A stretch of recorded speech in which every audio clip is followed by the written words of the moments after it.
There is a place where everyone has a voice. In that place, you will find information, inspiration, and great conversation. Welcome to the Amen Corner, telling the truth in your city, with your host, AMOS King.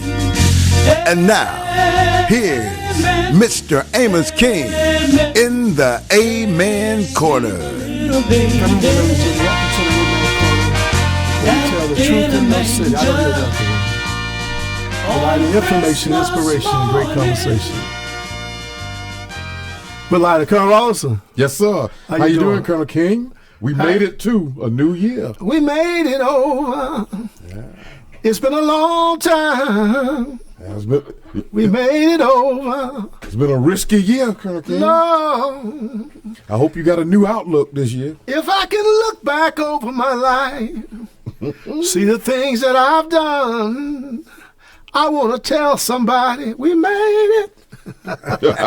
my, we made it. Somebody started out last year. They not here tonight. Somebody started out last month. They not here tonight. Somebody started out yesterday. They not here tonight. Look at us, Colonel Rollerson. We're still here. We still here. Yes, sir. How you doing? Happy New Year to you. Yes, sir. Happy New Year to you. So glad to be here. All right. What's your new outlook for this year? Same outlook, man. Nothing's changed. Nothing changed. All right. Same outlook, man. We got to. Only thing changed is always the mission statement. You know, that's just like in the Army with the SOP.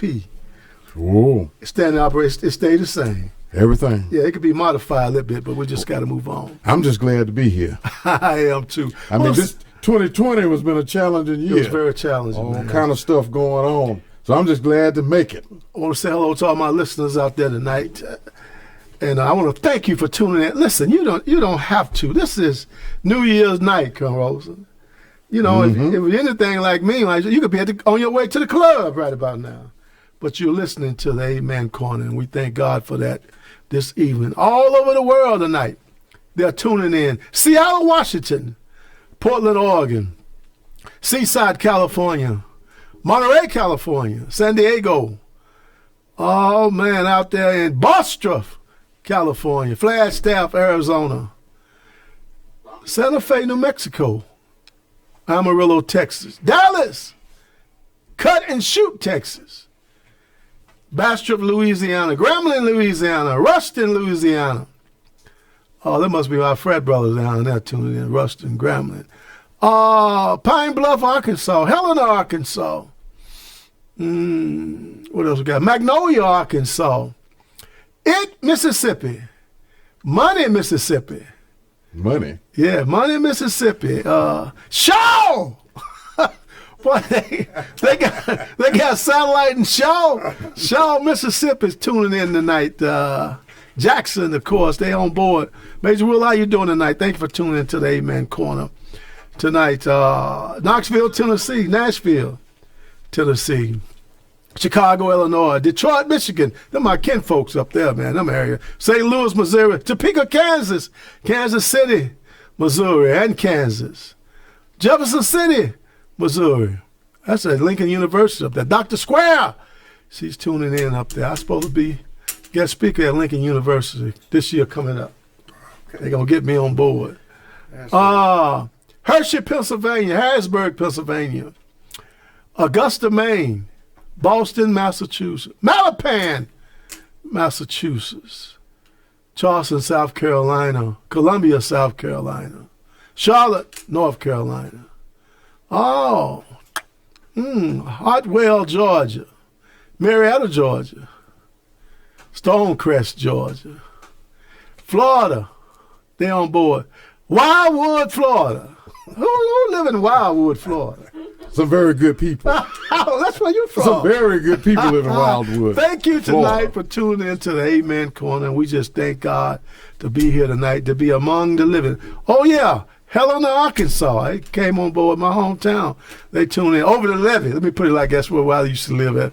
over the levee. We thank you. We thank y'all for tuning in tonight. We hope that you're not that full. We can captivate your attention for 1 hour. And because we got a very important man here tonight, boy. I tell you, we had to fly him in all the way from Lithonia. He's on board tonight. Boy, we had to give up. Colonel Rollerson, you know how the Indians do it. If you marry one of the squaws, you got to get a daddy. 3-4 horses. That's correct. Boy, we had to give up some hogs tonight, boy. We had to get this around. Just to get him in from Lithonia. Just to get him in from Lithonia. Man. But he's here. Boy, the great Dr. Lonnie, he's here with us, and we're going to talk to him in a minute. Colonel, what's going on, man? Man, there's a lot of things going on. The biggest thing coming up on Tuesday, locally for us, is this voting for the senators. Yes. All right. We want to thank everybody out there that's in Georgia that's already voted early, and we're going to encourage those that have not voted to go out and vote on Tuesday. Let your voice be heard. I mean, we want to get some people out of office. I mean, there's a group out there. I can't tell you how to vote, but there's some people out there we got to get out of office. And I'm going to ask you this, Colonel King. I was listening to a lady. She called herself an evangelical, and she said she was going to vote Christian. And I got the impression that she wasn't talking about she was going to be voting for Reverend Warnock.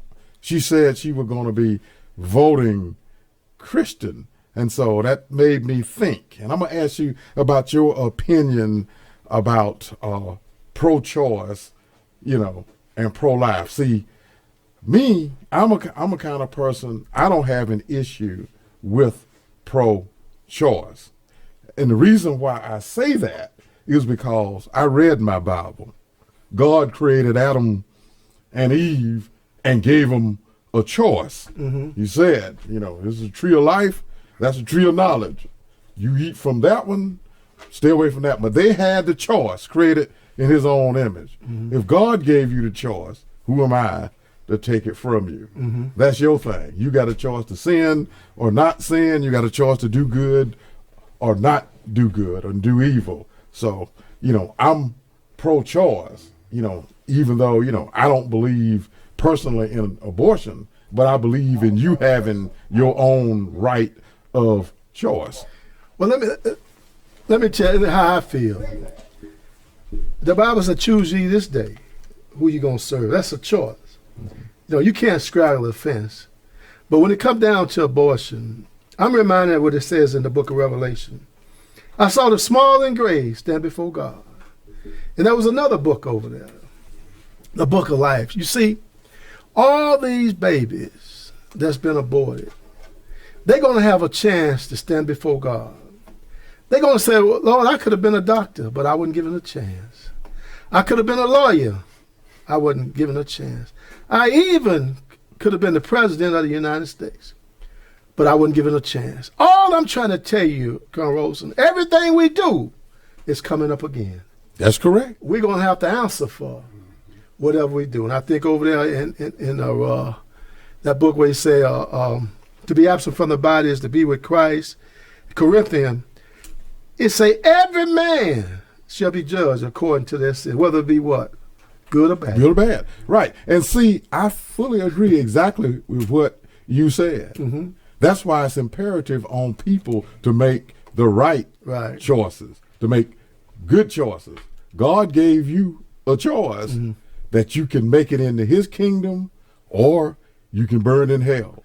So we all, got that choice. And I would tell people it's imperative on you to make the right choices and not, it's not up to me, you, and the government to legislate choices for people. It's up for the individual to make the right choices. And we all say, let the church say, amen.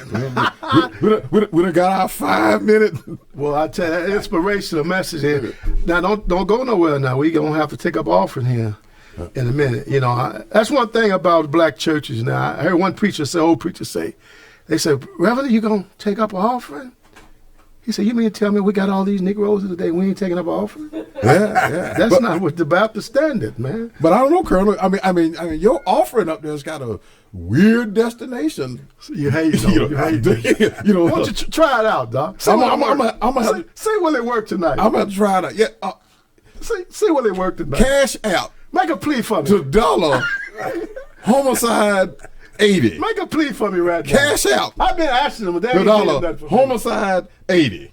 I mean, you cannot forget that is $ homicide 80. This cash out so that I can keep the Colonel on the air. Hey, listen, bringing you the truth in whatever city you are residing in. I happen to notice he didn't have any listeners from Idaho or South Dakota. I was looking for them. We got to go out and get us some listeners from Idaho and South Dakota. Yeah, we got to get up there, man. Now, Mr. Rollerson, I see you tuning in. Now, you heard what your husband just said. Cash out. Homicide 80. All right, Kurt Rosen, like I said, we got a very good show tonight. We're just excited about being here. 3 million people has already voted. What do that say? Whew. That means a lot of people got out there and voted early. 3 million. I voted. I went to vote. Oh, I did too. I voted in the first week. Took me about 15 minutes. I'm concerned, though, Kurt Rosen, about that number now. I'm going to tell you why I'm concerned. Right. I'm a numbers guy. In the election in November, Warnock had 1.2 million. Mm-hmm. Kelly Loeffler had 1.1. Collins had 900,000. I just went to a black college, so I might not be all that bright, but you just add the two Republican numbers together. 2 million right there. Okay. Then now we ain't talking about the other 18 people that was in the race. So those votes not adding up now. Yeah, I know. Come on, somebody. We got to have some new people out there voting. Here in the DeKalb County, 568,000 people are registered to vote. 373,000 voted. Almost 200,000 people didn't vote in DeKalb County. I guarantee you we could have pulled out 100,000 if Warnock had came by the amen corner. I'm just saying now. I'm just saying now. We seen it happen before with the mayor of Atlanta. Yeah. She came by. Bottoms came by. The day before. Maybe he'll come in tonight. Somebody need to call him up. Tell him get by here tonight. We got about 15 more minutes on him. So he can come in and make a plea. He might be resting up from putting food boxes in the back of people's cars. That's what he was doing today? Well, he's doing the other day. Did they have late night service last night? I assume they did. Oh, okay. Just check it. I mean, he's saying I'm gonna bring the new year in right. New. Well, let me stop, man. We ain't gonna waste no time here tonight. Listen, I want to pray for my classmate, Miss Brenda Norvell Whitfield. She had a stroke on Monday. 59 years old, classmate. We're going to pray that she continue to get well and God strengthen her. Talked to her brother-in-law. He told me about it. We're going to continue to pray for her and a lot of my classmates online, so can continue to pray. I want to say... Let me say this. And we certainly want to be in remembrance to all of those that we have lost in 2020. Especially recently, I just want to uplift one of our members, Marcus Thompson. He lost his granddaughter, I think, last Saturday. They hit a deer. Yeah, and she lost her life. So we just want to keep that family lifted up, and all the families, that have lost loved ones. I saw in the paper where a while ago somebody went to Washington and they laid out all of these empty chairs to represent each 1,000 people that we had lost, and it was a huge area. So people need to understand. I mean, what's the number now for COVID-19 for this year? Almost 350,000. Wow. Almost 350,000. And while we on that, Colonel Rollerson, I got a call about that young lady you just talking about. The car got hit. Her name's Simone Williams. Correct. When I used to teach school, I think she wasn't in a high school while I think she was a little bitty girl over there in the school. She graduated from Green Forest Christian Academy. That's what she went to school at. She might have transferred, but her name is Simone Williams. I played on the basketball team over there at Green Forest. Gone! Young woman. Not only her. Let's keep the representative for Louisiana, family and I pray. He went on home. Tomorrow he's supposed to be getting sworn in, but he didn't make it, Colonel Rollerson. That's correct. Mr. Luke Ludlow, and I just read here today where Representative Kaskin out of Maryland, Democrat out of Maryland, son, 25 years old, went on home. Didn't make it. All I'm trying to tell you that we'll cross it over one by one. Fast approaching the setting sun. Don't let him catch you with your work undone. We're crossing over one by one. Eli Smith, I see you on here. You ought to say amen. You just got saved last week anyway. I thought Eli had been saved. Oh, no, Eli ain't saved. You mean tell me Eli was trying to fool me all of these years? Eli on the Amen corner. When you going to come on here, man, and do your job? I got to go somewhere. I need you to come sit in for me. I know Eli going to say, cash at me, baby. I'll come. Listen, Louis Gossip Jr. is very sick. Oh, sorry to hear that. They say he's 84 years old. He's very sick. Keep him in your prayers. Also, the U.S. surgeon wife, she's in the hospital. The young brother, that's the U.S. surgeon wife. I think they had cancer complications. So the train keep moving. Slow down because it's a new year. Colonel Wells, we want to move quickly because we can't waste this man's time here. Listen, I remember when Arsenio Hall introduced Louis Farrakhan. He said, listen, I ain't playing tonight. I ain't got nothing to say. Ladies and gentlemen, next up, all the way from Shaw, Mississippi. He came here by buck and bully board, stagecoach, a Greyhound. Dr. Lonnie J. Edwards is in the building tonight. Dr. Edwards, how you doing? I'm great. I'm doing well, and it's my pleasure to be here. I'm certainly enjoying the conversation. Yeah, and welcome aboard, Dr. Edwards. I mean, don't pay our host any attention. Right. I mean, he's kind of misguided and confused. Right. A little while ago, he said you flew in for Livonia. Now you made it in on horse and buggy. Yeah. From Shaw. See, that's how you got from Shaw. See, horse and buggy to Livonia. Right. Yeah, and then the plane over here. Yeah, no, he came from Shaw on horse and buggy. Down there in Mississippi. Right now, that may be the facts there. Doc, we ain't gonna waste no time tonight. Thank you, sir. You know, I want you to tell us a little bit about yourself because we want the people to know you. I want to set the stage for tonight. You've been in education almost 50 years, okay? Yes, sir. Over 40 years you've been in education. This virtual learning, we got to talk about that tonight. We want to hear what you got to say about it. Yes, sir. I mean, you've been there. Tell us, everybody out here listening to Carol, they know you. Right. Especially if they're a teacher, black teacher, you hired them, or a principal. You got the flow now. Right. Thank you very much, and I'm honored to be here. It's always a pleasure to be with you and on your show. This is probably not my first time saying thank you, but I'm honored to be here. Natively, I am from Shaw, Mississippi.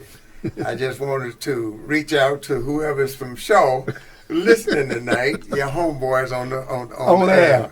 But I'm honored to be here. I came to Georgia from Mississippi as an educator. In fact, I came through the basketball world. So I was a basketball player, and I played at Coahoma Junior College.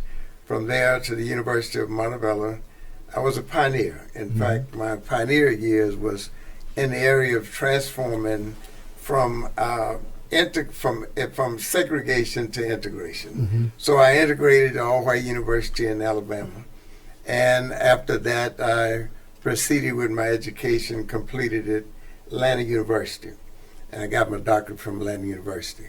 I ended up as an educator, teacher, and I taught school 3 years, and from that, building administrator, principal for a few days, after which I spent my 17-year career in the area of human resources, recruiting teachers, administrators from the southeastern United States, and ended up there as I moved from that area in human resources to employee relations, working in the area of ethics and fairness for all employees, organizing programs to promote true integration in the Cobb County School District. After my years in the Cobb, I ended up as an area superintendent. And from that point, I left, retired in 2004, went to White Plains, New York. Come up closer to the mic. Yeah. Retired in 2004 as area superintendent. Went to White Plains, New York to work in the area of diversity assessment.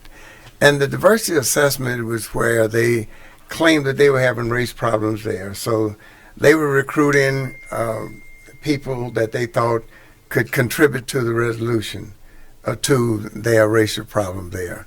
So I ended up as a consultant for them for a year, returned from there to the State Department of Education. I worked in the State Department of Education as a education program specialist for the entire state, where I was dealing directly with the federal programs and working with the private school segment of Title I. So after spending my 3 years there, I left and went to Jackson, Mississippi, my home state, and became superintendent of Jackson Public School District. Stayed there for a period of 3 years. Ended up back in Georgia, working with special programs now, more single focus on programs that I think can really make a difference with some segments of our community that has somewhat gone overlooked, and that is young people that dropped out of high school, young people that did not finish for whatever the reason or cause. And then from there, I spent some time in Canada studying the area of social and emotional learning, which is a real serious problem that our children, our teachers, our parents are having in several areas, and that is in the area of school climate, in the area of school safety, in the areas of teacher retention. Teachers walk away from the classroom now when they can't manage the behavior of students. We used to not have that kind of problem, but now we have more of a technical way of trying to make sure we know how to get along with these little guys and their parents. And as a result of that, what interested me with being single focus now is in the area where teachers are walking away from the classroom. They're not easy to replace now. And then the other area is the massive number of kindergartners being suspended from school. In the state of Georgia last year, we had 15,000 kindergartners suspended from school.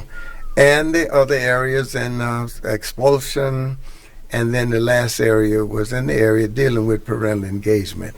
So as a former educator, as an educator now, I still am engaged, and I'll be working with some at a time zone when really educators need all hands on deck. Mm-hmm.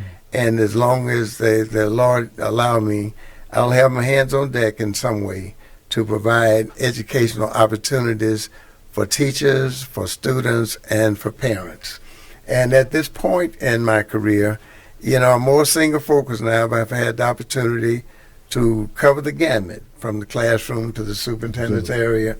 So I have a great insight on where we are and how we got there, and have had opportunity to deal with many of the things that we're dealing with right now. And as it relates to the pandemic, I had one in Jackson, and it was the swine flu. And all of those areas had the same implication we got here, but it didn't get that far because we got on to trying to manage how we were going to resolve the issues with that. And as a result of that, we did give all of the kids, we inoculated all of the kids. They got shots, and the parents, and it was a really challenging time. We didn't have as much fear as it relates to the pandemic we are confronting with right now. But as an educator, I've had a great career. I've enjoyed the mission, and I believe called by the Almighty to work with teachers. And as you mentioned, teachers, I recruited and employed teachers from the southeastern United States. And I'm humbled today to say I had a great career, employed some wonderful people, and to some degree, disappointed sometimes when I don't see the collaborative relationship established with teachers and administrators and school boards to the extent that we understand the value of the classroom teacher. Now, excuse me, Colin. Now, Dr. Ellis, I'm going to ask you not to come over here and use them big words like collaborative and just set people working together, because, you know, we're just plain folks over here. I mean, you can shout. Boy, say, I got somebody from Shaw over there Go ahead, Carol. Again, thank you, Dr. Elvis, for just being steadfast and standing in the education process for almost 50 years. Good for now, you. see, us here at the Amen Corner, at least I know for me, I don't oversimplify the problems that we have in the education system. Right. A lot of people talk about the problems and they have them grossly oversimplified. As if, you can snap your finger, do 1, 2, 3, and they'll be gone away tomorrow. That's great. I like when you was discussing some of the issues, one of the ones I made a note, you said kindergarten suspensions. Yes. Now, for the listeners out there, I want you to know right now that kindergarten suspensions is not the problem of the teacher. Right. Not kindergarten suspensions. You know, that gets down to what I think is one of the roots of the education system problems, is that it starts at home. He mentioned something about parental engagement. Parents, if you send undisciplined, unruly children to the schoolhouse, the teachers don't have nothing to work with. Why you think some of the teachers are saying, well, I'm just walking away from this in total frustration. And so, you know, there's a lot of issues. And some of the things, when you want to do the corrections, it's going to take 12 plus years. If you start it now and affect the ones in kindergarten, it'll be high school 12 years later before you actually start seeing the true results. We have got, as a society, you got to have some patience, but you got to engage yourself. Parents. Now, I'm not a proponent of, you know, I mean, we're doing this thing now, you know, doing the education by remotely, by the video process. I'm not a big proponent of doing that, but some of that now is giving the parents some insight into what they're sending to the schoolhouse. That's correct. So, you know, when you look at the kindergarten suspensions, Dr. Edwards, what are some of the issues are they saying that's forcing them to have to suspend kindergarten students? Certainly not the same reason that I was in kindergarten. You know, I had my problems in kindergarten, but it didn't last but about 30 seconds. Back then, you know, we lived with the principle that if you spare a rod, you spoil a child. And it looked like that was passed on down from the classroom to the ministers, from the ministers to the community. And everybody sort of could control the behavior of the child. We've had some transition over the years, and that transition has caused us to lose some of the autonomy, some of the power then. See, don't use autonomy. Some of the power that parents have had to control their own children. Now, whenever that has become the case, parents have gotten to the point where they're a little reserved about taking care of their business at home. Yeah, and see, and that's another one of those things. We always say that integration forced some of that autonomy. It did. That you are talking about, and it made it a struggle in terms of applying discipline at home. And that's correct, yeah. And so, I mean, again, parents. Yeah, and it's unfortunate that during the integration, as much as we worked toward doing that, it was a lot of reservation about trust. And whenever trust is an issue, you have very little results as it relates to development. When you don't trust the parents don't trust the teachers, pretty soon the students don't trust either of you. They don't trust the parents, they don't trust the teachers. And when they find out the guidelines associated with controlling their behavior will get their parents in jail. Yeah, you know, things have really changed. And I'm going back. I know what you're talking about, times before. Yes, sir. See, I remember when the word of an adult was like 9/10 of the law. It's exactly Children didn't even try to contest the stuff. That's true. Colonel King, when I went to school as a middle schooler, the teacher that was teaching me taught my mother. So it wasn't going to make sense to go home and start talking about me. You couldn't go home and say, oh, Miss Walker did this to me. That's all she did? Right. You did a whole lot more to me. I agree 100% with what you were saying, Colonel Rollerson. Same way at my school. We had one teacher there, and that was, God bless her soul, Miss Merle Wilkins. You know, I always stood on the right side of her. Yes. Because she was left-handed. And, man, I mean, Miss Wilkins, she didn't play the radio, man. Yeah. She knew my mama didn't play the radio. That's it. Neither. So, like you said, whatever a grown person said was the gospel. That was just it. That's it. And it happened.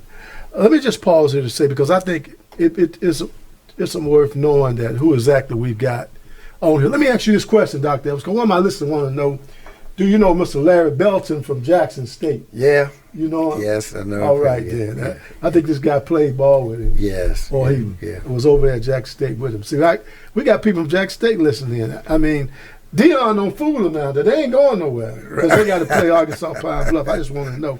But let me just bring you up to date on who Dr. Edwards really is. When you get off the line tonight, I mean the air tonight, I want you to Google Lonnie Edwards.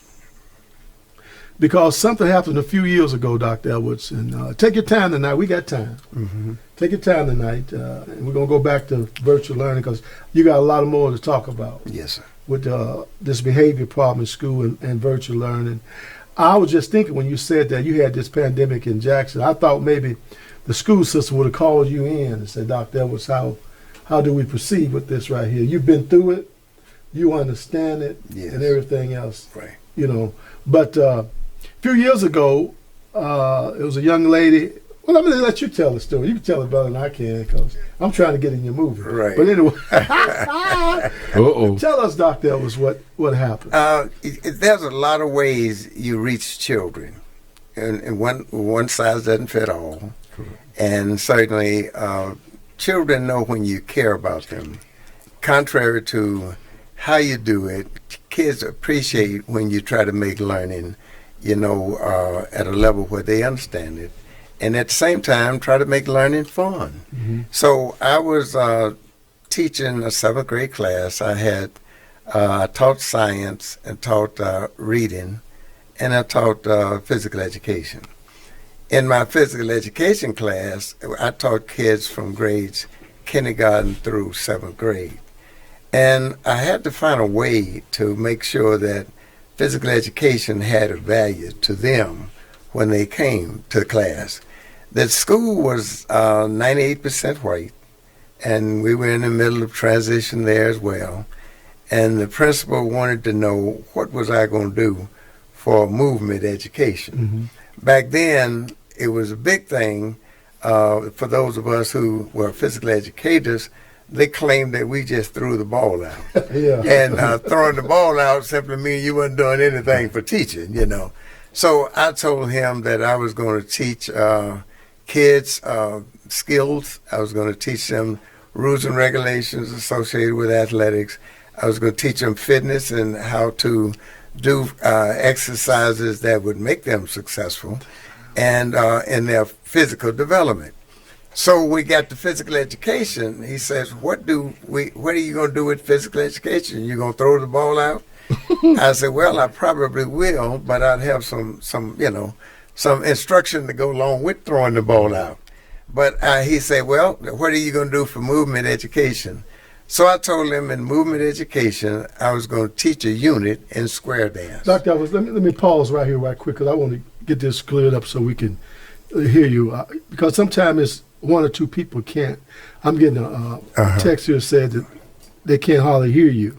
I know you're right up in the mic, so I don't know what it is. I'll get a little closer then, yeah. If they can't hear you, because I can't remember the preacher saying in church when he said, hey, get that fixed. The preacher said, sound man, get that fixed. Huh? Yeah, we want to be able to hear you because this is very important. Right. We good to go? Uh-huh. Okay. We good. clear. He's clear here. Yeah. So, No, I'm talking about on the mic. Yeah. Yeah, okay, go ahead. Go ahead, Doctor. All right. So this physical education class, you know, it was really 5th grade, and they had a little girl that came to school every day. She wore a towel around her waist.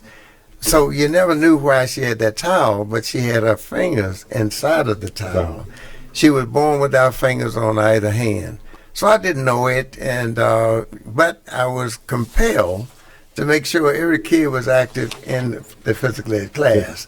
So with me having that mission, I began to observe her, and I kept eyes on her, and finally I told her that I was going to bring out my square dancing activities, and I was going to teach them how to square dance. But I had a lot more elements tied to square dance other than just the name. I was going to teach them really how to get along with each other, how to respect the fact that, you know, each were human. And I wanted to make sure they could learn some from it, that they had to pay attention, and they just couldn't have this loose dance that they would do, and at the same time wouldn't have been accepted that way anyway. But I ended up identifying this young lady in the class. She was 9th grade at the time. 9 years old. And being 9 years old, you know, very young, I'm talking about teaching square dance. Kids that age don't touch each other, let alone with boys. Mm-hmm. And as a result of that, I was able to master the class, teach them how to square dance.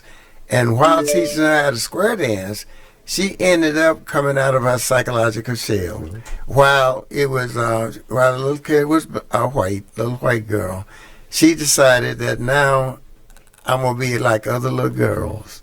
I'm going to learn how to play the piano. I'm going to learn how to type. I'm going to learn how to do all the things that I was ashamed to do because I didn't want to show them, you know, that I didn't have fingers. Well, with that initiation, we ended up, the young lady learned how to play the piano. She ended up learning how to type. 7, 8 years after she left elementary, I employed her in the school district as a person to work in our clerical area. She got a job, she learned how to type, and so I was able to employ her. Once I employed her, she stayed with us 1 year, left and went down to Florida. Went to Florida State, went to Florida State. Got there, she mastered her schoolwork, she could write and type, she had good skills then. Ended up, 25 years later, wrote Sally Jesse Raphael to say, I want to say thank you to the teacher who made the greatest impact on my life. So this experience, you know, it went nationwide, went viral around the country. And if you Google Lonnie Edward and Sally Jesse Raphael story, you probably see it now. Well, what it did, it really neutralized the perception that kids can be successful. It highlighted the fact that teachers must always look for ways to get kids actively involved, and at the same time promote the idea that regardless of what you have, you can be successful with that. And she ended up writing Sally Jesse Raphael. We ended up creating a foundation, provided scholarships for post-secondary training for students with disabilities. So we sent kids from all around the country that go to college, and from the Edwards Miller Foundation. So that was one area, an episode where everything come together. In other words, race relations was developed.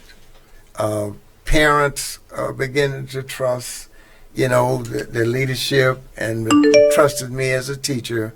And right now, you know, I made speeches around the country there talking about the value of the classroom teacher and what imposition we have on the life of a student, regardless of where they are, where they come from, regardless of their zip code.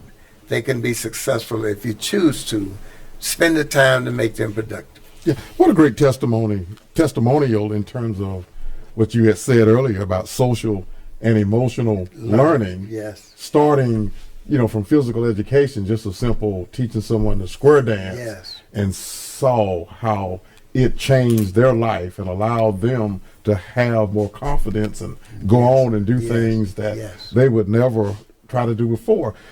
You know, speaking of physical education, some years back, somebody, and I can't remember the name of whoever it was, they started trying to take out of physical education anything that would make it look like you failed.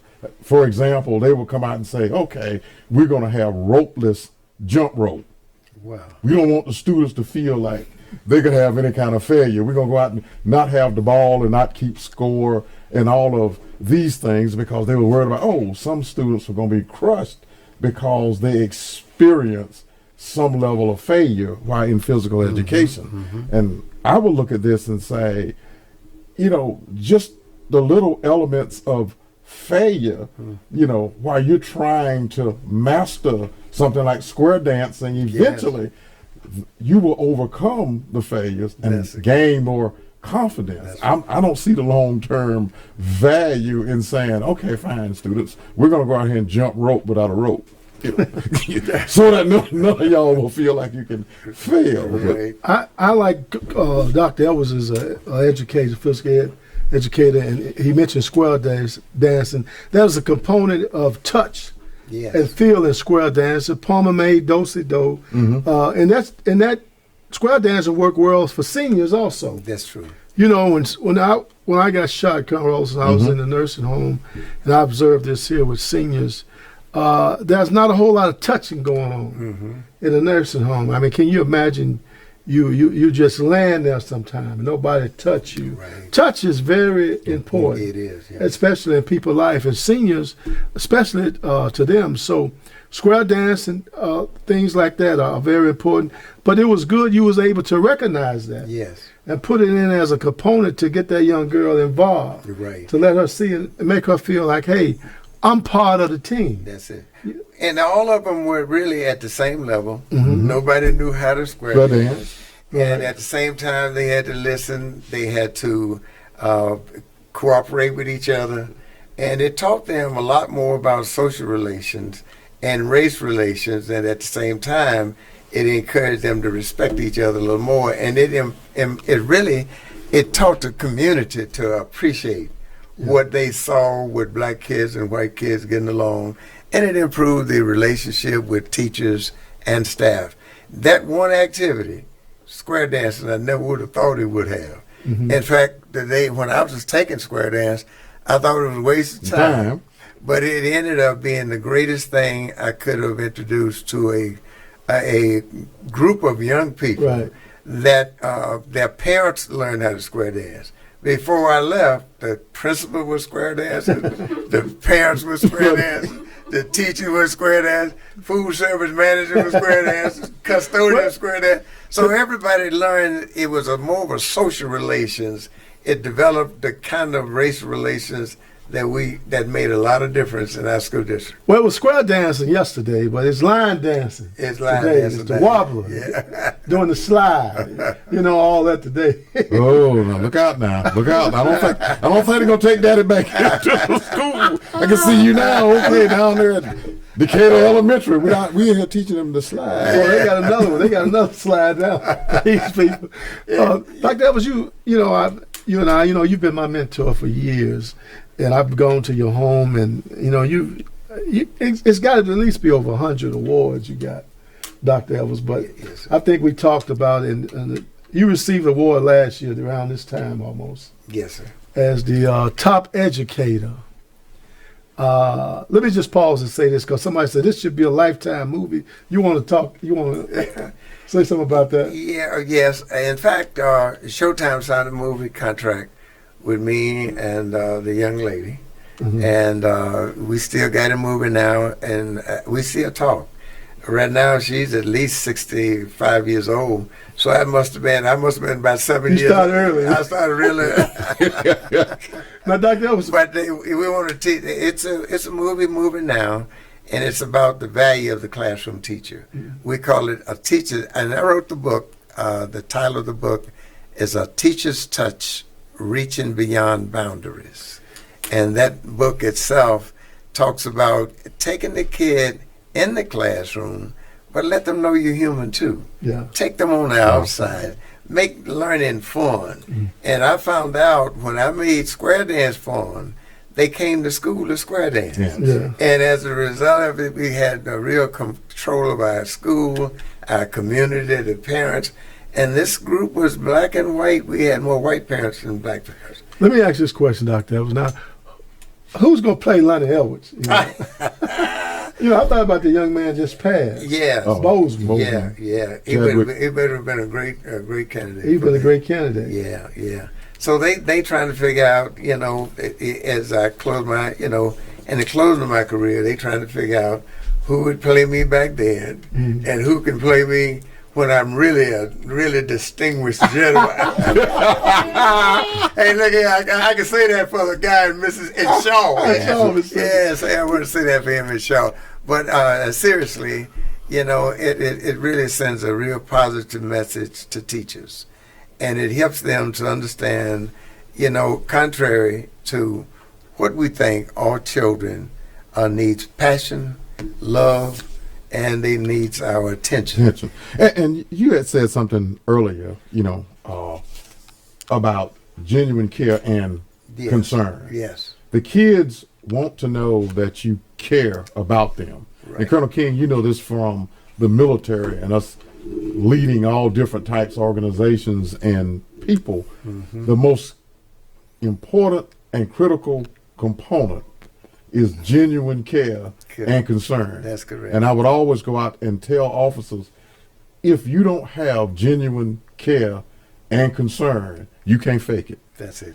The people can see right through it. That's right. But if they realize that you have genuine care and concern for them, yes, they will do anything that you ask, right, and you will get their cooperation. Right. And King, I'm gonna just give you another little antidote. I had a guy in one of my units. He looked like Barney Fife, talked like Barney Fife, had this high voice, whatever. But he had all of these black guys that were, in his platoon. He was the platoon sergeant. And I'd be looking like, well, they go do everything that he says. I'm going like, what is this? I never would have thought I had this group of black guys going around following Barney Fife. Yeah. And so I started looking. Let me check this out. What's going on? He in the mafia or something? Come to find out, genuine care and concern. That's once they understood that he really cared for them. Right. And I only had one class in college that prepared me for that. And it was at that time they would say you need to have one course in adaptive physical education. Yeah, adaptive PE. And adaptive PE had simply meant that you were going to look out for those kids that was in some respect different from the other. And as a result of that, I had just that one class. And when I brought it to the school district, and the principal found out that's what I was going to do, he didn't want me to do square dancing because our school was 98%, white. So that meant there was going to be some black kids touching, and he was uncertain about how they was going to be. But the amazing thing happened when we got into square dancing. The parents square dance, the students square dance, everybody. But it improved our social relations in our schools, and it really has a learning connotation to it. I always say when I'm making speeches about it, is that it really taught them to listen, to cooperate, to participate, and at the same time, physically to develop their bodies as they were interacting with each other. One thing you had mentioned earlier when you opened up was talking about the dropouts. Yes, sir. In terms, that's a huge issue in the school system. In your opinion and based on your experience, what is fueling the dropout issue in schools? A combination of things. One, student interest, and we have not focused as much attention as we should on student interest. The other is diversification of opportunities. When you have more than one curriculum available, you give a child sometimes a chance to choose. I have a brother that's 13 months younger than I. Going to college wasn't what he wanted to do. So he ended up, my mother made sure he went to vocational school where he wanted to. So he ended up making a real career out of welding. He picked up something he liked to do. And it's always important that we assess the values of students, make sure that they have an opportunity to choose. But to try to assume that one size fit all, that's a detriment to their longevity in school. That's one. The other is that children come to school, sometimes they're behind. They are behind because no one side fits them all. So when they get there, if you don't identify where children are, it's difficult to teach them all the same. And diversification of their assessment of where they are.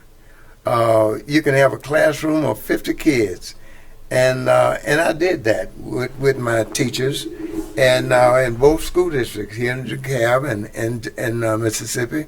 I had the principal to have me a report on how many kids they had in kindergarten, how many was on grade level, how many was on below grade level, and how many was above grade level.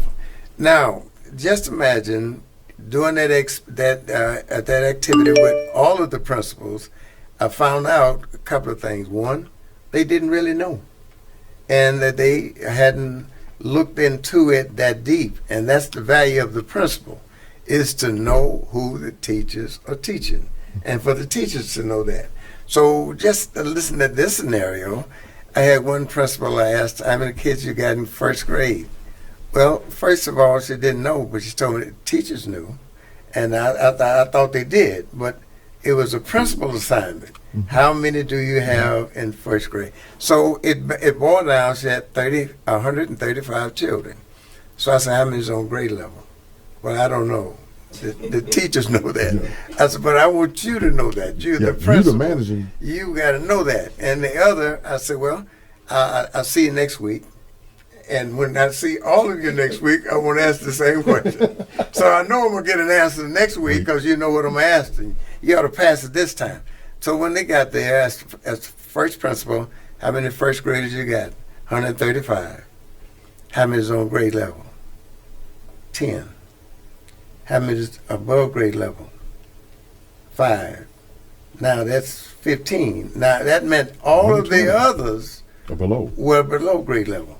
Now that's not to say that, children come unprepared, but they do.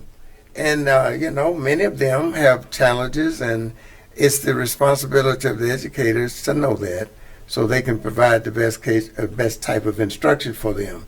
It teaches them to like school because every kid want to have some success.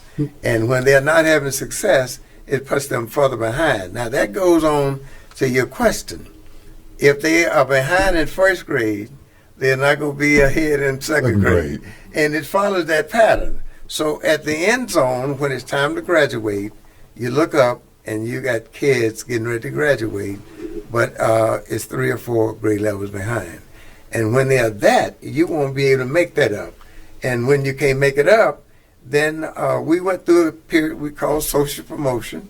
You know what that is? When a kid is older, way behind, they moved along with their chronological age. Dr. Elvis, let's do this right quick because we got so much to talk about. I know these parents need to hear this about the kids. Colonel Rosen, we still got a lot to talk about. We hadn't talked about.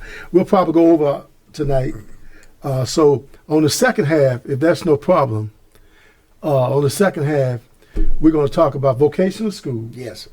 We're going to talk about the kids and the parents' relationship, and we're going to let you just have your way, continue to share with our parents because we really hadn't done a lot with this virtual learning that we have. Let me pause here to say this, Colonel Rose. That's okay with you, isn't it? Yes. Okay. In life, you run across some people and some things that catches your attention when things are happening. It's all about what? Timing. Right. And I was very fortunate yesterday to run across a young man.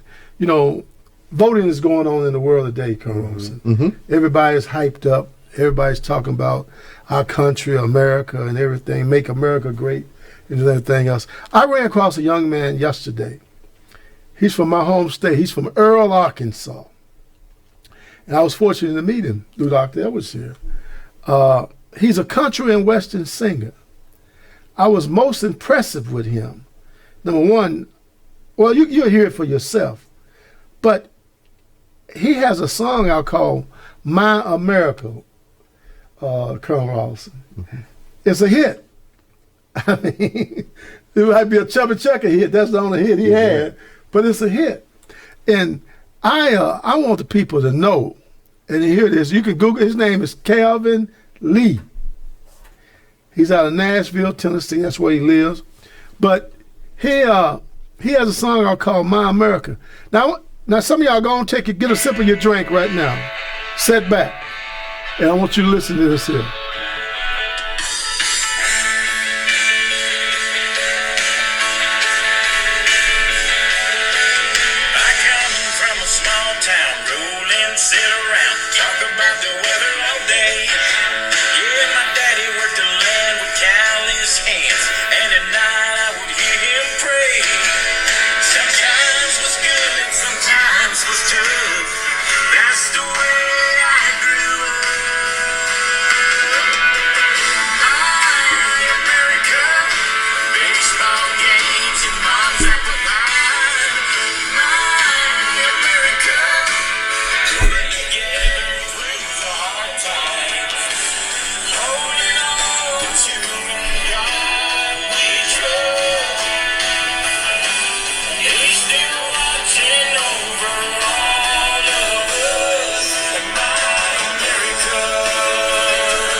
So just a few days ago, God picked another flower for his garden by the name of Charlie Pride. Timing is everything. I remember back in 1984, I was over in South Korea, and at that time Marvin Gaye had got killed. Yeah. And it went through America when Marvin Gaye got killed. All the wannabe players out there say, well, who's going to beg for us now? Freddie Jackson came on board with Luther Vandross. Yeah. Charlie Pride is gone, but who is this Negro right here? Huh? Carlos. That's a hit, man.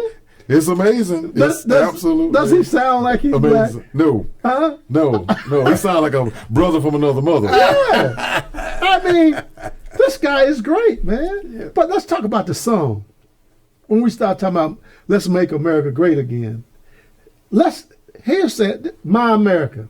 It's everybody America. A power powerful song. I want our listeners out there, I told you before on my show, go Google his name, Calvin Lee. My America, man. I tell you, when he first opened up, and everybody's saying the same thing. Don't act like you out there not saying that. He sounds like a white boy. That's what's gonna surprise you. But I like, one of the lyrics where he said, "Holding on to in God, we trust." Yeah. That's right. Holding on to in God, we trust. And see, that was the America Right. back we had, and that's the America that we should be having today, but that's not necessarily the America that's going on right Today. now. But that's why that's a hit, because most people understand what a bright and true America should be, an ideal America. Colonel Rose, if you say it's a hit, it's a hit, because I know you now. You Now, I don't know anything about country music, but that was okay. I listened to the lyrics. I wrote down. You did? That's what I listened to. That's what they're playing at Florida State. Yeah. You went to Montevello. See, I went to the white school. You won't hear nothing like that. Well, I'll tell you what, when I was at Montevello, all I heard was Charlie Pride, Johnny Cash, Listen, we're still here on the 8-Man Corner. We're going over here because we got Dr. Edwards here. Colonel, what you got for me over there? Well, I would like to, Yes, sir. let's wrap up the conversation that we was having with the dropouts. Okay. Because Yes, sir. that is a huge key Right. into the education process. And I was going to ask Dr. Edwards, in terms of, as they were looking into this great number of students that were behind grade level, what sort of practices or processes were they enacted to now try to mitigate or at least severely reduce that issue of students being behind grade level? Right. And in fact, what it did, it put us on track. And being on track, we identified where the children were. And children can be successful if you teach them where they are. It doesn't mean that they won't ever, accentuate to another level of accomplishment. But it does mean if you don't teach him where he is, he will never graduate up to that level. And what I found out is that when that does not happen, it just maturates itself and up into upper grades. They get 9th and 10th grade, they're 2 and 3 grade levels behind. I had the opportunity to practice this theory, which is a reality. When I was in Jackson, Mississippi, generally superintendents are going to get blamed for everything. And then my concept was, it may not be my fault, but I'm going to blame you. And so what I had to figure out, how could I stop the blame game? And to stop the blame game at the beginning of the school year in September, I wanted to know from all of my high school principals how many students were going to graduate in May. Now, we ought to know that. How many are going to graduate in May? Whether they are behind, 1 or 2 grade levels behind, or they need courses that they can make up along the way, what have you. My first year, I had a challenge because I wasn't agreeing to let kids be socially promoted, or give them a certificate of attendance. And that certificate of attendance simply meant that you completed 12th grade, but you may be functioning on an 8th grade level. And you was not going to be able to get a job or go to college or even go to the military. So none of the opportunities that we claim is a part of the American dream if we don't prepare a kid to compete in the American dream. So I found out at my first year, we had about 50 that was not going to graduate. And I found out that they was 2 or 3 grade levels behind, and I was able to get them out, get them into vocational school.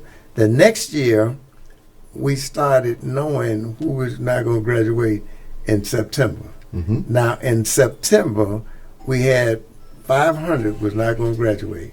I was graduating around 2,500 kids a year there at Jackson, around 2,500. But many of them had that challenge. But when we found out that we had kids that was 2 or 3 grade levels behind, they were not going to catch up. Right. So we reassigned them into a GED preparatory program during their year in school. They were coming every day, but they were focusing on what it was going to take to get them, a GED or high school diploma. So we ended up with that concept, and I kept it while I was in Jackson, and we graduated them in a GED program or a high school diploma. Now they were able to go to the vocational technical school where they could get a license, or they could go on to a college university because they met the minimum requirement with a GED or high school diploma. So I've become more single focused now. And in Georgia, I did the statistics on looking at how many we had in the state. 1.3 million or more students does not have a high school diploma or GED. Now, with that problem, they cannot get a job. No matter what you say, they cannot get a job. They will never be able to function in society because they're going to get the lowest paying jobs, and they're not going to do that. Now, my resolution to that is this. I got involved with Job Corps. Now, Job Corps graduates a lot of students every year. And what Job Corps does is they pay at least a total of about $3,000 for each child for 2 years, which means they're going to help them to get their GED or their high school diploma and a trade. And it's almost like going to college, but they provide all of the resources for them. They can travel wherever they want to. They provide the resources for them. So that group of citizen, if you will, that group of citizen. So I found that group of citizen does not have a chance to vote, does not know what to vote about, because if it's a reading problem, they don't have the reading skills to even go and vote. So it affects them throughout their lives. But the dropout program, I instituted a program called Dropout Recovery and Reengagement. And that meant we have to recruit them. There's somebody that's not coming back. You got to go after the dropout. So I established a program in the cab before I retired, Dropout Recovery and Reengagement Initiative, where we recruited at least one Saturday about 350 students that had dropped out. Now, they all went from the cab, but largely they were, but many had come from a lot of places. But when they found out that they could come and you were going to help them and you were going to work with them where they were. Now, the toughest thing about the GED program is that only 20% pass the GED test now. And that is because it's really, if they're lacking the skills, they're not going to be that successful passing it. And the other is on computer now. So if you don't know how to drop, drag, add, all those things that you need to know on the computer, they're not going to do it. And I established a program here in the Atlanta area and worked directly with Atlanta Tech. And I found out that the young people that was between the ages of 16 to 50 did not have that high school diploma. Each county is about 35% of young people without it. They become our challenge in society because they can't get a job, and the greatest path to them is the jail or to the prison. And unless we focus on some resolution for that, we are not doing our young people much good, particularly those that have that problem. But the long and short of it is that is my mission now. Right now, what I plan to do, and that's this. One, I plan to work with the dropouts. And I plan to have the recruitment programs for them. And I've tied in with the Job Corps, and I've taken them to Job Corps for them to register them, get them set up, and then I've taken them to Job Corps myself. And leave them there, and they're there for 2 years, and they don't have to pay a dime to get there. They got to be between the ages of 16 and 24.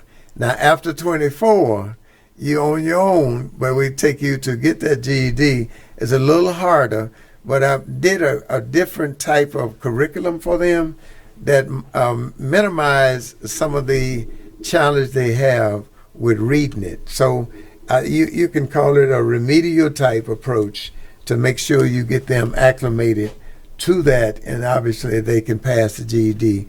And passing that GED gives them another open world on the opportunity that they didn't have.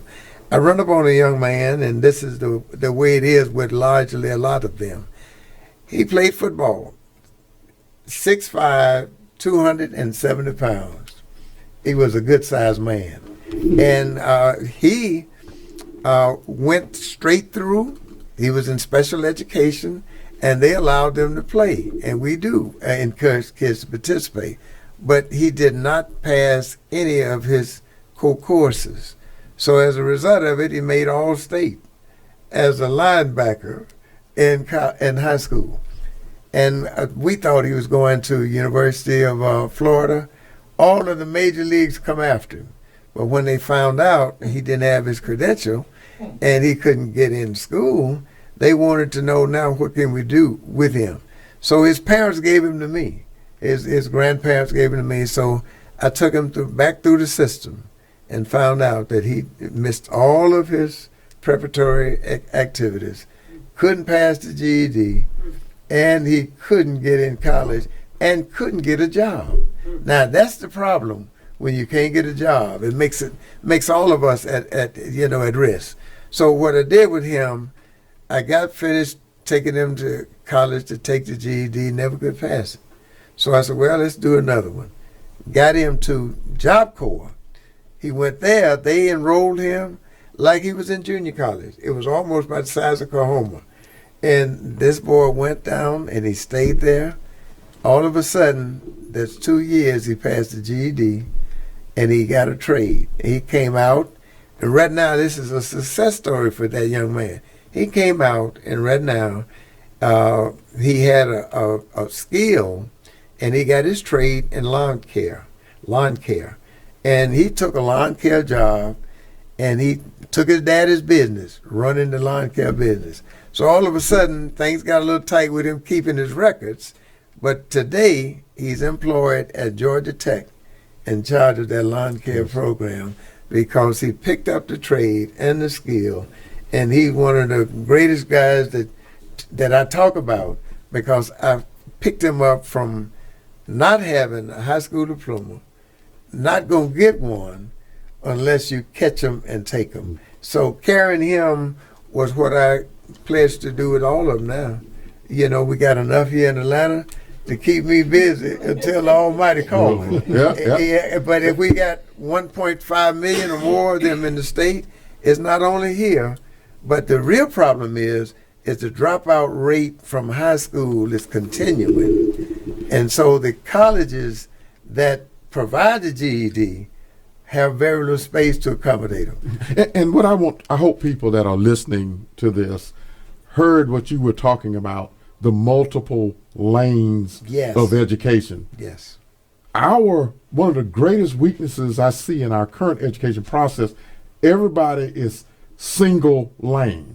Everybody is sitting there thinking that everybody is going to proceed and go to college, and you cannot proceed like that. You got to have multiple lanes to cover down on all aspects of where a child is, because a lot of people in the system are behind grade level. And the reason why we were talking so much about dropouts, and we have said this on this program because we know this. A lot of people don't know this, is all of the people that are managing jailhouse construction will come and get from the educators the dropout rate. I think it's at the 10th grade level. That feeds into how much jail space that they think they've got to go build.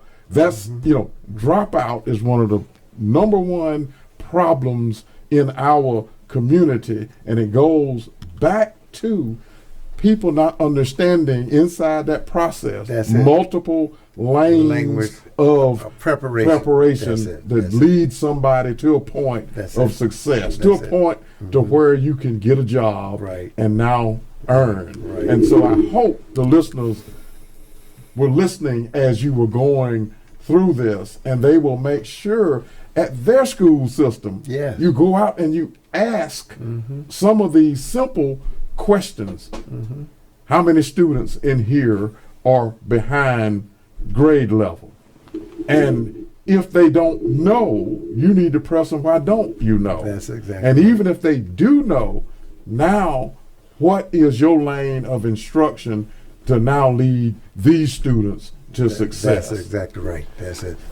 And when I developed the 2 lanes, when we had them, if you got them in high school, and you know they're 2 or 3 grade levels behind, but they're coming there every day, put him in something that's going to help him to graduate with something, a GED or a high school diploma. It grants them the same opportunity. I had, and it's not a funny thing, but it did happen. I had 2 graduations. Those kids that fully met the requirement. And then I had the ones getting ready to graduate in the GED program. So I had about 150 over there that was not going to make it. But then here they are now, studying for that GED the whole year, nothing else interfering with it. They were able to pass the test. So once they passed it, I was giving my speech that day, and I was talking about how much of an opportunity they had to soar now because they had their credential and they could go on to the technical college, get them a license and meet it. So it was one young man walked up to me and he said, Mr. Edwards, you say some good words. You encouraged me today. You really did. He said, but all I needed was this little piece of paper. He said, because last year I made $200,000. So I said, you made $200,000.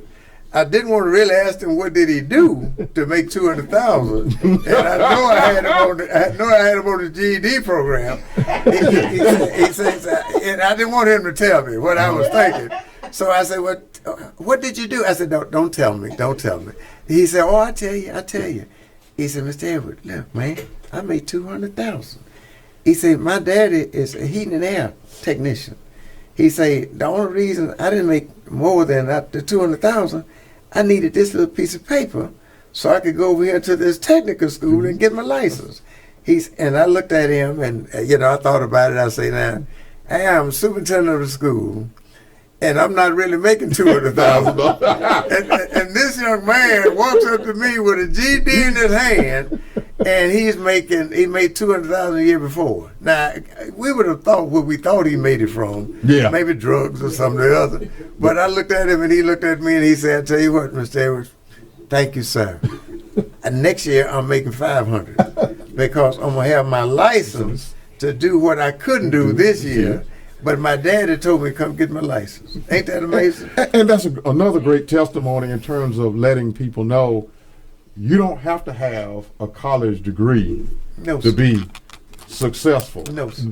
But there are certain minimum requirements like a GED or a high school diploma Right. That's right. that you may have to open the doors That's right. to success That's for you. That's so right. we've got to get out of this single lane thought process I in agree. the education system because everyone is not really made to Interested. go to college. That's right. And you don't have to be that way That's to be exactly a right. success That's in right. life. That's right. But what we do want in the school process is to keep the students engaged and not let them drop out because dropout is bad. It's dangerous. In fact, I took Colonel King to Rockdale County, and they have career academies.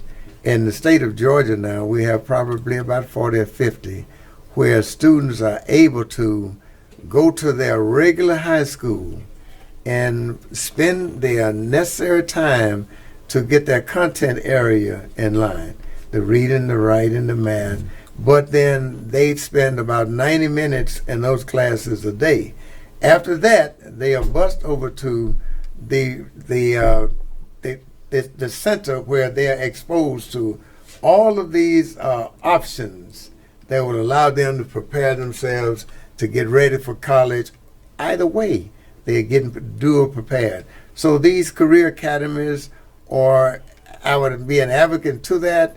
I took Colonel here down to Rockdale to see exactly what was really on the horizon, offering kids alternatives as to the single track we got them on.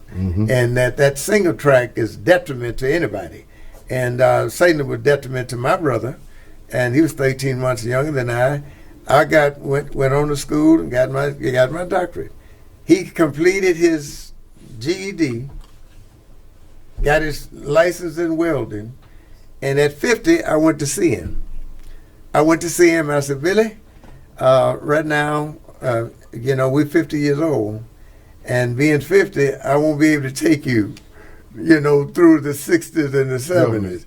How have you done with your job? He looked at me and he said, Lonnie, he says, you see that building over there? I said, yeah. He says, paid for. You see those 2 trucks, Edwards Welding's on both sides of. He said, those trucks are paid for, $100,000 piece trucks. He said, you see this record truck? That's paid for. And he said, Lonnie, I'm going to be all right. I looked at him, he says, I'll tell you what, Lonnie. He says, let me go show you my business. He took me down to Chicago, and every house I saw had burglar bars on them. He said, that's my work, every building. And he had made, and he told me, he said, Lonnie, they pay me $85 an hour to do this welding. I said, well, Billy, can I work for you just 1 week? A little bit. Yeah, just let me do a week with you. He said, Lonnie, you want to tell people what to do. I need people who know what to do. So the point is, there are options for young people, but we got to make certain that we help them to get there. Yeah. Let me say this to our listeners out here. Tonight on board we got Dr. Lonnie Edwards, retired educator here in DeKalb County. He worked at all levels, state, local, and regional, and he's sharing with us tonight. Very informative. We stick around. We're still going to be here a while. Dr. Edwards, we're going to talk some more about the process of happening in school, IEP programs. Yes, sir. Stuff like that with some kids. I'm going to give you a testimony. What happened to me. I used to be a principal at a school here in DeKalb County, DeKalb Gwinnett line. Mm-hmm. And I've been athletic director and head coach. So I'm familiar with the system. Right. And I know about it. But I want to just let the people know who you are. And last year, this time, you received the highest honor in the state of Georgia, Martin Luther King Award. Yes, sir. For being a top educator. Yes, sir. Tell us about that. Yeah, last year, January 22nd, I believe, I was recipient of the Dr. Martin Luther King's Award. And largely because of my education, experiences in the state, and the other was because I navigated the opening of the Martin Luther King High School here in DeKalb County. Mm-hmm. And having done so, it led me to become more of an advocate for the Dr. Martin Luther King's mission, and became a heavy advisor to that. And as a result of that, we ended up making that kind of contribution, and other areas that the selectors thought I imaged Dr. King's mission, and that was to provide accommodations for the disadvantaged and be concerned about those that needed the opportunity to be successful. And I was very humbled by that level of recognition, and at the same time grateful that I had a time and a chance to contribute to the development of Martin Luther King.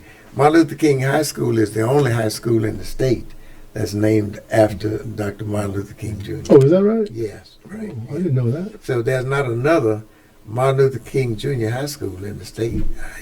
So I had the opportunity of navigating that, and it was about just about 15 years ago. But I was really humbled to be recipient to that award, and stayed with the schools, and it was under my supervision until we got it really up and running. So I was grateful to have that opportunity. As being the superintendent of a county and stuff like this, like the cab, or like when you were in Jackson, I remember when my son was in the first grade, he was on the second grade level. He was in Green Forest Christian Academy at the time. He went to second grade. He was on the fourth grade level. They want to put him in the STARS program. Right. Want to advance him up. Well, they was living in Riverdale. I was teaching and coaching at Green Forest, and he developed abstinence seizures. Right. He was going to Riverdale Point South Middle School, and seizures is a medical issue that he had. And at that time, Dr. Ellis, the transition for the color in Riverdale was changing. Yes. When I first came to Riverdale, it was about 80% white and about 20% black. Okay, these teachers was leaving. Well, my son developed them seizures, and he medicated every day. He wasn't bothering nobody, so the teachers just let him sit up at the front of the class and sleep. Right. Now he all drugged up.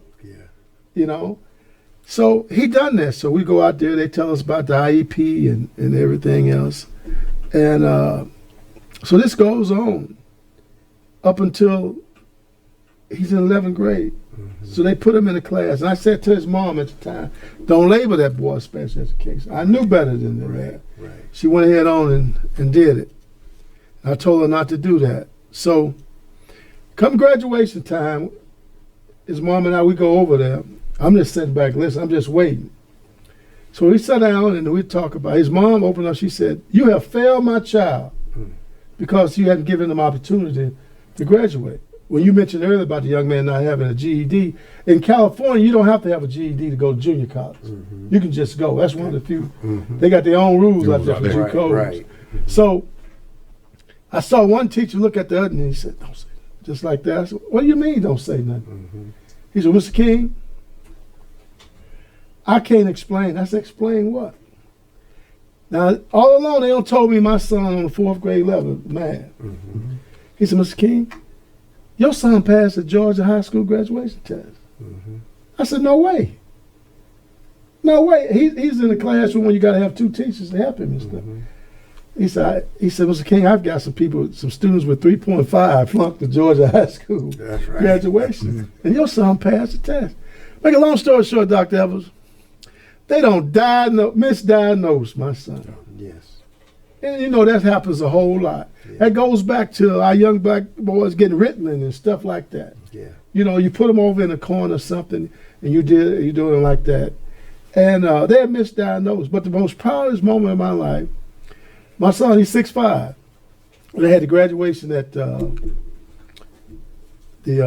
at the dome at that time. He was the last one, 6'5". Yeah. He come walking out with the rest of the kids, receiving a high school diploma. Wow. They had misdiagnosed him all this time. And I said that to say this here about parents. You got to be engaged. Yes. You got to be involved at all the time. And I would go there all the time. I didn't know. And some of these kids, when they don't want to do nothing, they'll just sit back and not do nothing. Right. It's not always the teacher's fault. But I want you to speak along that line. You talked about social promotion. Yes. I don't know if they still do that or not. Well, what happens is that if a kid migrates through the education system and he gets to 10th, 11th grade, and he hadn't mastered his academic work, they end up giving him a certificate of attendance, and that happens much too often. The certificate of attendance indicates you spent 12 years there, but you did not get a high school credential. And when you don't get that high school credential, it's as though you don't have anything. And you have to call it like it is. And if you're going to help him, you got to get him before he get to 10th grade, know where he's going. And the transition of children is really tough. sometimes. You know, in the urban school districts, I was urban school superintendent in Jackson, Mississippi. Circumstances were quite different. You know, you have a lot of, circumstances with the parents, unemployment, some poverty, and these kind of things. That happens. But it shouldn't deny a child of a good quality education when you focus on absolutely what it would take for him to be successful. So I think, I know that is an issue, but educators, with their effort and the support of their parents, can minimize this problem. The problem you're talking about, I don't know whether you were born in Shaw or not, but I had a brother just like your son. And he, the seizures, he had seizures at first, and we call it keeping you back then. So he didn't promote that first year. And next year, he double promoted. And the next year, he double promoted.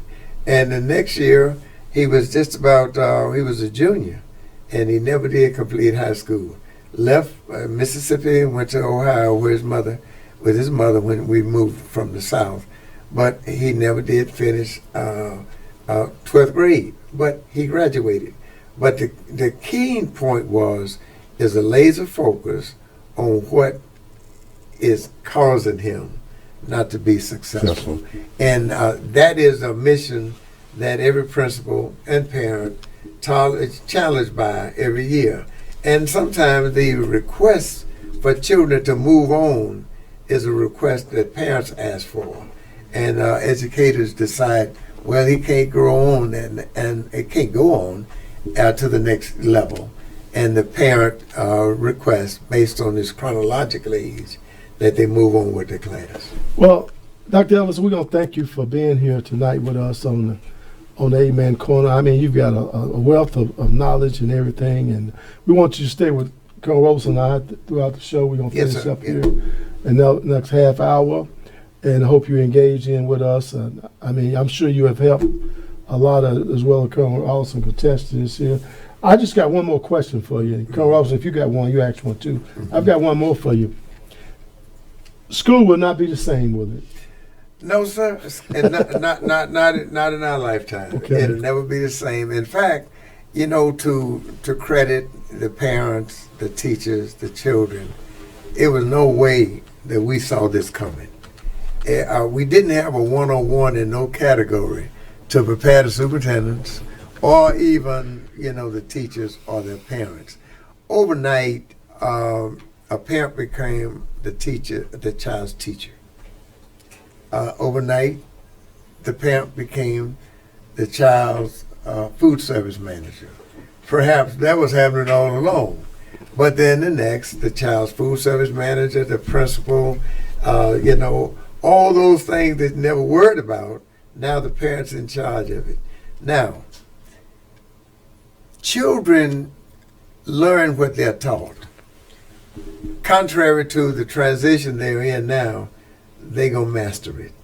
And many of them are getting acclimated to being a lot more responsible during this pandemic than they were during their regular, free option to come to school. And that is because now they are having to report more adequately to what they're doing. Now, it makes it very difficult for parents, for teachers, for educators, because this situation is underpinned by fear of health services, fear about a pandemic that we never knew about or even know how to deal with it. Obviously, it's something that happened years back, but it's over 100 years ago. But here we are now in a pandemic where we've got to do the best we can to keep kids learning to the extent that we can till we get some mastery on how to do this. This won't happen overnight, and teachers and superintendents and board members, they are looking for answers every day. And they are trying to tease the parent, because parents got to work, and they are trying to accommodate the needs of the child. So it's a real challenging situation that we got to have a lot more patience with it and be a lot more concerned about the health and welfare of the child and the teacher. So this is the complication we got. Now, during my year with the pandemic, with the swine flu, when we got to a vaccination for it, now you got a vaccination, but how do you do it? How are you going to get it done? So what I had to do with my area there, I had to get with the healthcare professionals, nurses, and we split the district up, and I had about 40 elementary schools in that system. But we had mobile units with nurses and all, so they went to the schools and they gave kids the vaccination. So going to anticipating them to go to do that when they get home wasn't always a good idea because there's social situations surrounding that. But to get that kind of thing in focus is where I think the districts need to be going right now. Because if you got to vaccinate all the children, they are not going to be able to get to where they need to go. They are not going to be able to get the vaccination.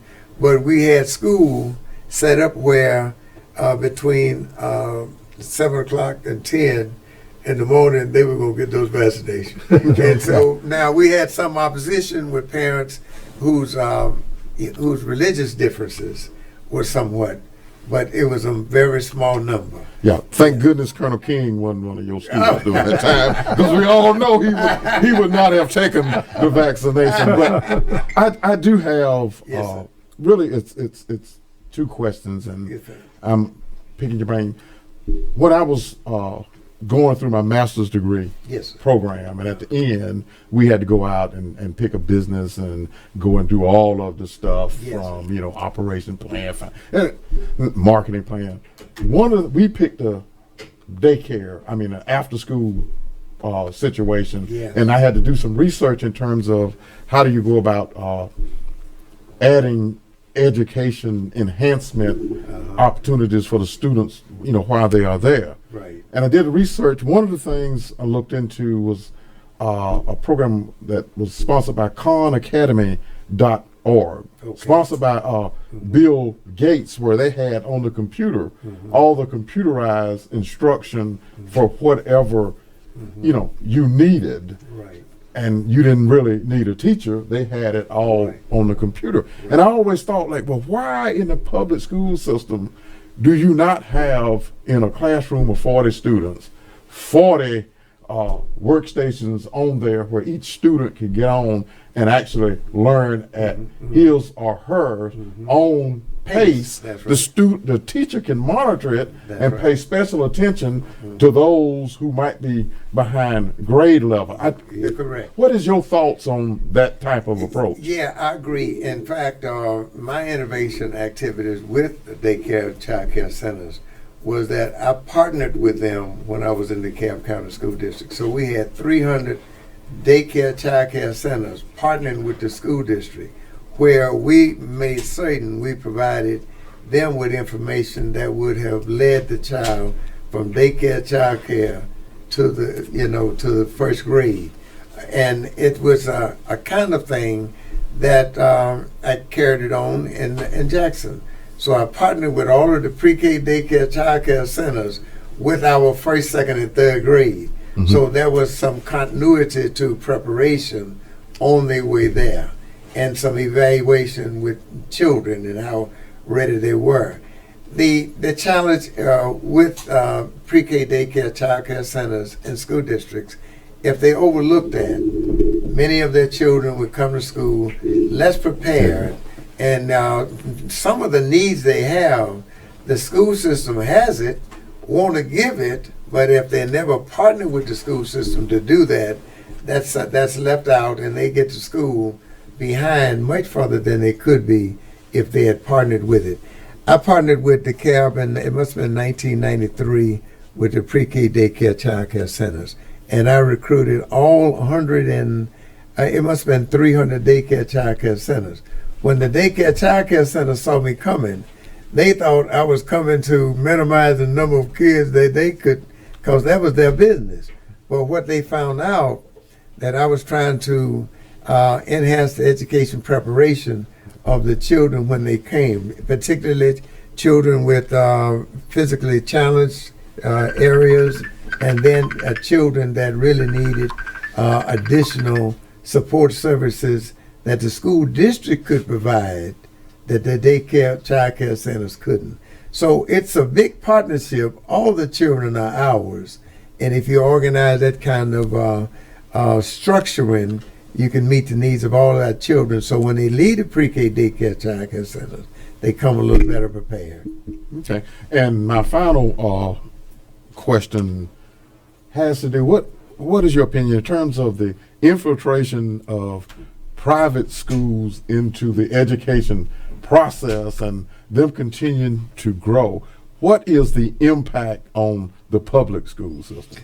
I'm an advocate of education, which means that you support the best interests of the parent.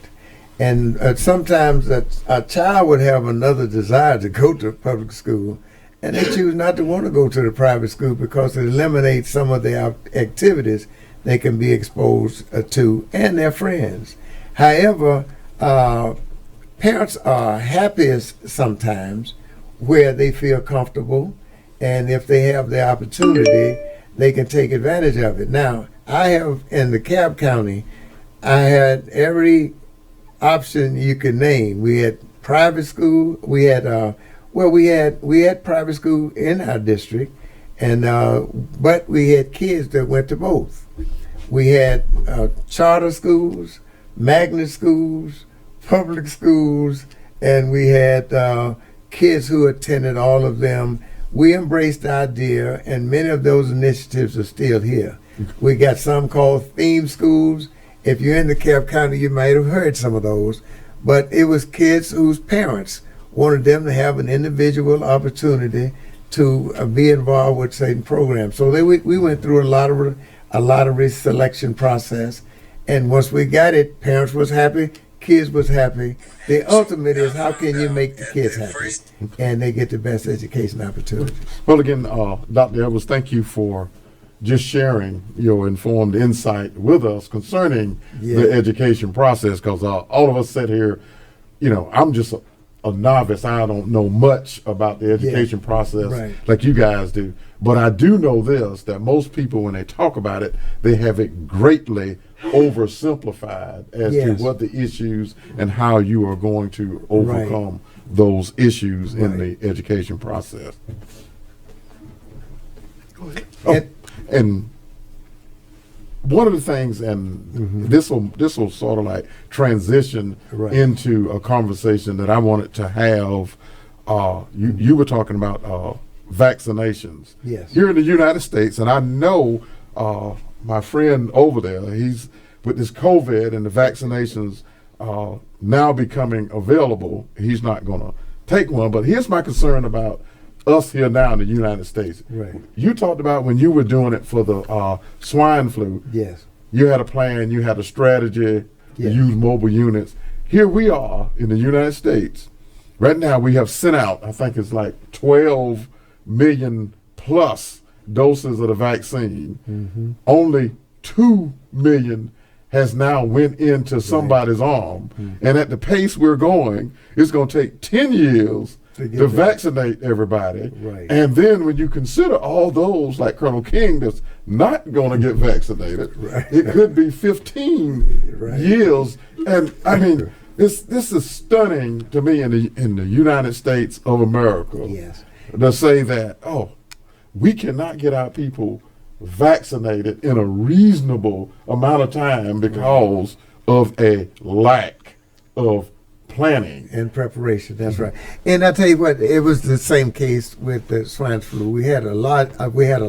The whole state was plagued with it, and I had the largest number of students. I'm sitting there with about I had about 31,000 children, and of the area we had about 40 elementary schools where the younger children was. But we knew in the urban school environment wasn't going to be no way possible for them to go to get that shot once they they got home. So what we did, we partnered with the healthcare professionals, Benny Thompson, the congressman, met with me and the medical professionals there, and we got together with the medical professionals in the area and the parents. This is a time when collaborative leadership is probably the best form of leadership. When you're communicating with everybody, calling all of them in to be part of the solution. And it didn't take us long before we was inoculating all of the children. But the key is Planning. you've got to understand the circumstance you're dealing with and have a plan with workarounds to accommodate That's it. everything. And Colonel King, I just want to advise you and the listeners, this does not impact you. Our governor of Georgia, Brian Kemp, a good idea and thought finds him every now and then. And he's now going to open up in the next couple of weeks the vaccination process to those who are 65 and older. Let me ask this question. Yes, sir. Dr. Edwards, I know you're not a man to shy away from controversy. No. I'm not going to put you on the spot, but I think it needs to be asked as a leader on your opinion on reopening of schools. It's very challenging, and in some respect, we have not done the best job we could in the area of communicating. Every parent wants their kid to go back to school, but the safety of everybody is priority now. Safety has always been number one, but right now, safety is number one for the teacher. And without a teacher, there is no school. And somehow or the other, we got to spend a little more time identifying the variables and how we open schools with those teachers who've been around for a while. Now, we always talk about underlying conditions. We have a lot of teachers nearly 30 years now. They're 30 years their retirement time. The only person we cannot do without is a classroom teacher. We cannot do without a classroom teacher. And the other side of this, we should never have to deal with a person that is not prepared to teach. Therefore, we have to get with the teachers, work out alternatives with them. We can't talk at them now, we got to talk with them. And we got to find out what would be a good option for them to be willing to teach, virtual or otherwise. Because we can't stand to lose them no matter what, because there is no replacement system. And way before the pandemic hit, we were confronted with a tremendous decline and those going into the field of education. So we got to do a lot more communicating, a lot more talking, a lot more understanding. This is not a short run, this is a marathon. And you know, what's so frustrating to me, and you were absolutely right, the number one priority is safety. That's it. Now, what goes along with safety is frustrating that people don't realize is that now you have got to restructure how your school is set up. You just said the most important thing you got to have is the classroom teacher, but you also going to have more facility people to now go out and disinfect on a routine basis, all of these things. And you look and say, well, why haven't these folks come out and said, okay, because of safety, we got to restructure. We just can't we're going to reopen school and have it structured just like it was before. We got to change the structure. It's going to cost all of these things that you got to put in place. You got to put equipment in that allows the teacher to prepare to instruct virtually and these kind of things. You might have to put stuff in their home to get them prepared, whatever. But I never hear that we are doing the things to get ourselves ready to open the schools safely. All people want to point to is an arbitrary date. And you got to use all hand on deck. I think I mentioned that earlier. Even in most school districts, you have thousands of people that are substitutes. Substitute teachers need to be more enacted right now to be available for parents. When parents can't go to work, they can be called. We call them like the teachers call them. You understand? Teachers call a sub when they're not coming. Parents ought to be able to call a sub to assist them with what they need to help them with their academics, with their children. It's going to be the wave of the future. Every structuring that we're looking at now points toward kids getting prepared for college, where it's going to be all virtual. Now, I got a granddaughter, who is a sophomore in college now, and all of her work is virtual. Even when I pay for grades, I say, well, how are you doing? Papa, I got all A's. They make grades to get paid. Mm-hmm. Now, Papa, I do encourage them, and I think encouragement is the other area we're going to have to do for children and teachers. But what she does, she hadn't been in one face-to-face class. All of it is virtual. Mm-hmm. And that's amazing to see how that side of it is. I wouldn't have liked it at all. But I know for us to get prepared for the future, we got to take the tough parts of it now. Right. In fact, I'll be doing some work with what we call education beyond boundaries. And we're getting ready to go beyond boundaries because we've never been here before. Yes. Okay, I'm sorry. You finished? Yeah, I'm guess that. Go ahead. Thank you, Dr. Edwards, for this evening, for joining us. And as people know, Day Man Corner is a show of information, inspiration, and great conversation. Rollerson, I want to lean on you right now. We're into a new year. And somebody is still dealing with something. Whether they don't have money to pay their rent, they don't have money to pay their bill. As a matter of fact, somebody going to be put out this week coming up. And I know they are. I want you to take about 5 minutes, Colonel Rollerson, and speak to them, to encourage the people today. This is a new year. This is a new start. I want to interrupt this program right now to bring you a very special announcement. God is still in charge. And that's how we will start out. That was the key, what you just said. God is still in charge. No matter what we're going to be going through in year 2021, you got to understand and have faith and confidence that God, if he brought you to it, he will take you through it. Yeah. Sometimes we got to look at a lot of these things and say, well, what is God doing? I'm saying that God is trying to call us back to his purpose. Over time, we have strayed. God is calling us back. But if you're out there and you're going through challenges, no one ever said life was going to be easy. Life is going to be full of challenges for us to overcome. And one of the things that we have got to do is show love for each other. If there's somebody around you in your midst that's food insecure and you can help out, help out. If there's someone that you know that's about to be put out of their dwelling, if you have some option to help them out.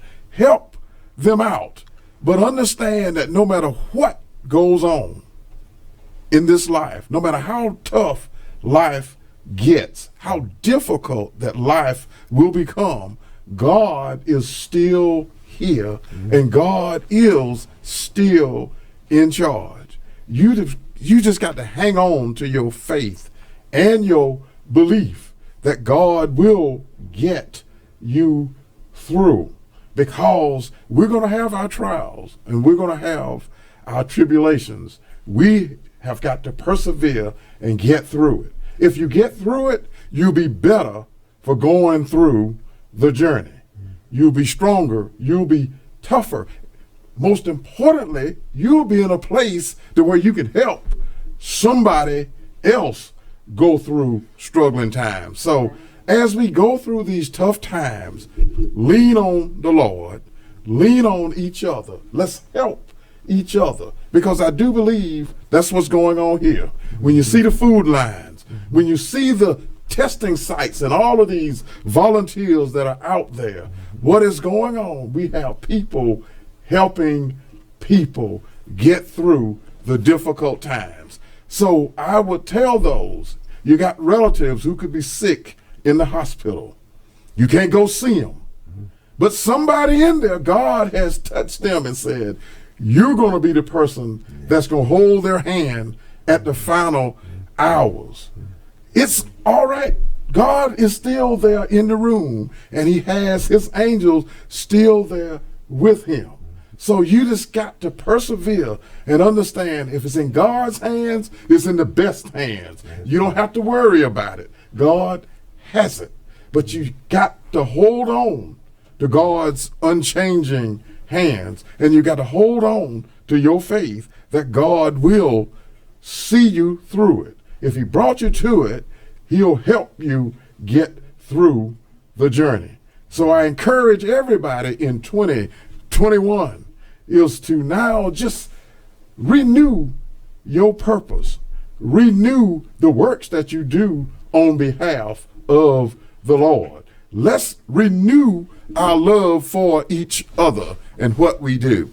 Just help our brothers and help our sisters just get through it. And understand, it's going to be tough. It's not going to be easy. The road to glory is a tough road.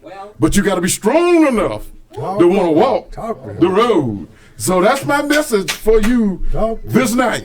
If you're walking the road to glory, don't worry about the journey being tough or the journey being arduous. Just keep walking. Thank you, Colonel Rollerson, for those words of encouragement. There we find that these brothers have gone to those white institutions. What's that last word you used?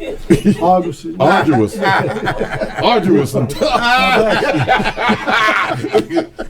You know, I've asked y'all not to use these words.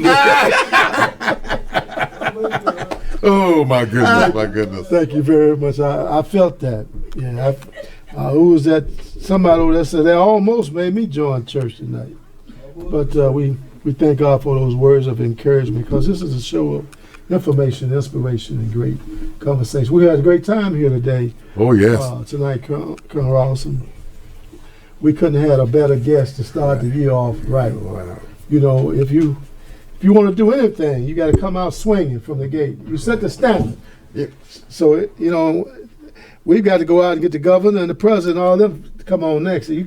We can't be bringing these state reps in here and stuff like that. We set the standard here tonight with Dr. Edwardson. He's done a great job. A man with a wealth of knowledge about education and that known, a proven man. You know, and I'm just going to say this here because it needs to be said. I was going by the church one day and I heard the preacher talking about it. And he said this here, is it he or do we look for another? Now, in the last 6 years, last 10 years, we don't have 10 superintendents here in DeKalb County. Huh? Mm-hmm. That's ridiculous. In the last 10 years, we've had 6. Mm-hmm. Just like we say in our church, everything we need. You need a doctor, he's in the church. You need a grocery store owner, he's in the church. A lawyer, he's in the church. Everything we need is in the church. But yet we go around the world to find somebody who don't know the community, who don't know the structure, he don't know the people and everything else. And we continue to recycle people. I bet right now DeKalb County owe $1 million to different superintendents that we're still paying. We've got a proven leader here. We have a winner. I'm just saying that because it's going to come up this time. I don't know the superintendent in there now, but I guarantee you, according to the track record, she won't be here long. Yeah. and you're right, Colonel King. We have become overly dependent upon. See, I don't want to read the paper you got in front of me. Mm-hmm. I want to read the resume of your life story. Yeah. I want to see the resume of your life works. And talk about what you've done, why you did it, and go there. All of this stuff, what school you went to, and all and all of this craziness, and how many different jobs you've had along the way. It doesn't help us if we don't have that person that understands the whole process and is engaged and committed. That's what we got to do. We've had a great evening here this evening. Well, before you go, I think we owe Colonel a really debt of respect tonight. I had a chance to see something today that you just got through talking about in your exposition of where we are as it relates to loving each other and looking out for each other. We had breakfast today, and we was at IHOP. Colonel and I was sitting there talking, and there was a lady came in there. They had about 15 children, looked like, and they set them all around the table. And we, you don't want to watch, how all of this is going to happen. And Colonel, I know you didn't think I was going to say it. I even watched it, but I can't bypass the fact that kindness goes an awful long ways. He paid this morning for all of those children's breakfast, and I sit there and watched him. I didn't give a dime because he didn't let me. He said, "There they are," and it was about 10 little children, and none of the mamas was past 35. And I was sitting there looking at him. I said, "Boy, is this amazing."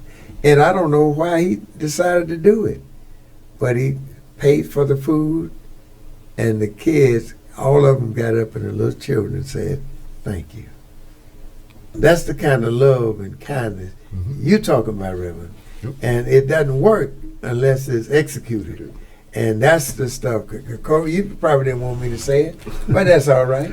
But I want to start the year all right saying that true love is action. It's not talk, it's action. Yes, sir.